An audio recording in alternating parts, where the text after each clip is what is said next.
Bienvenue dans le poste de pilotage du bateau. Ici, on est vraiment sur la partie centrale du bateau. Tout va se passer ici pour les manœuvres. Donc si on regarde derrière moi ici, on voit que l'ensemble des cordages du bateau, tous les bouts sont renvoyés à ce poste-là depuis l'avant du bateau, ce qui permet d'avoir le contrôle complet. Si on a besoin d'enrouler une voile, de l'aborder, la relâcher, tout est faisable d'ici. Donc le skipper peut préparer la totalité de sa manœuvre, il peut se mettre sur ce winch là, sur celui de l'avant ou sur celui-ci, et ensuite changer de connexion et de poste à chaque fois sans avoir besoin de se déplacer. Ici on a le poste de barre, donc le skipper va pouvoir se mettre sur son siège. Ici il a la vue sur l'avant. Et on peut imaginer qu'il y a tous les paquets d'eau qui passent parce que quand le bateau passe à travers les vagues, toute l'eau monte sur le pont. Et là ici, l'eau passe par-dessus. Et quand il a besoin de voir un peu mieux qu'à travers la bulle, il peut se mettre debout et il a une meilleure vue sur ce qui se passe devant lui. Et donc ici, on a le poste de veille, donc juste derrière la barre. Après avoir fait une manœuvre, le skipper peut s'y glisser pour se faire un petit somme ou éventuellement manger à l'extérieur, grignoter, et en même temps il est prêt à ressortir immédiatement pour pouvoir aller continuer sa manœuvre ou en refaire une autre. Donc nous voilà dans la cellule de vie de Thomas. Il va passer ici 3 mois pendant son Vendée Globe seul, et c'est vraiment la seule pièce dans laquelle il va pouvoir manger, dormir, naviguer, préparer sa stratégie. Ici on voit donc tout son bureau. Il va avoir son ordinateur de bord ici sur lequel il va recevoir sa météo et sur lequel il a sa cartographie.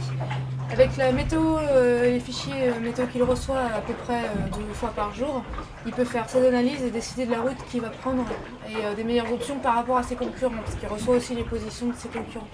Et on voit aussi les téléphones satellites qui lui permettent d'appeler la Terre. Et avec ça, il peut appeler son équipe technique et aussi sa famille. À l'arrière, ici, on va voir la cuisine, qui est assez sommaire, donc un petit réchaud, une bouilloire. Et ce qu'il va manger pendant 3 mois, c'est un mélange de plats lyophilisés, donc déshydratés.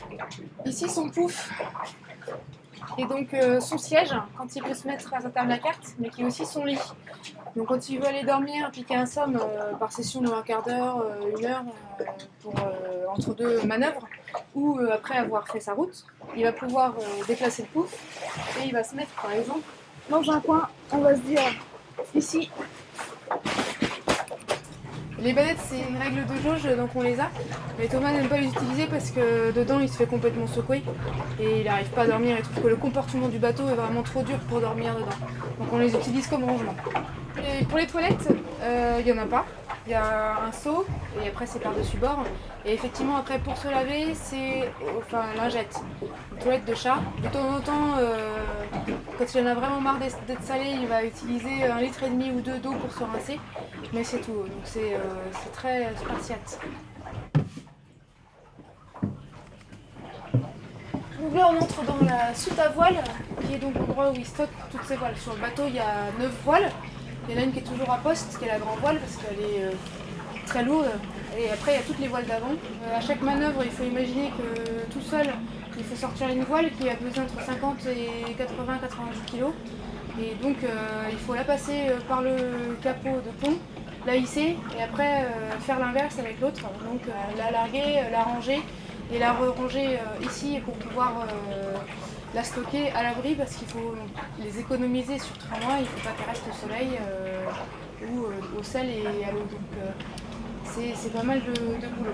Ici on voit aussi le stockage des voiles qui est pour l'instant sur 2 côtés. En mer elles vont être toutes du même côté. Parce que le poids, la répartition du poids est très importante, donc à chaque fois qu'on change de côté, qu'on vire de bord, hop, il faut déplacer la totalité des voiles d'un côté ou de l'autre. Pareil pour le reste de l'équipement dans le bateau.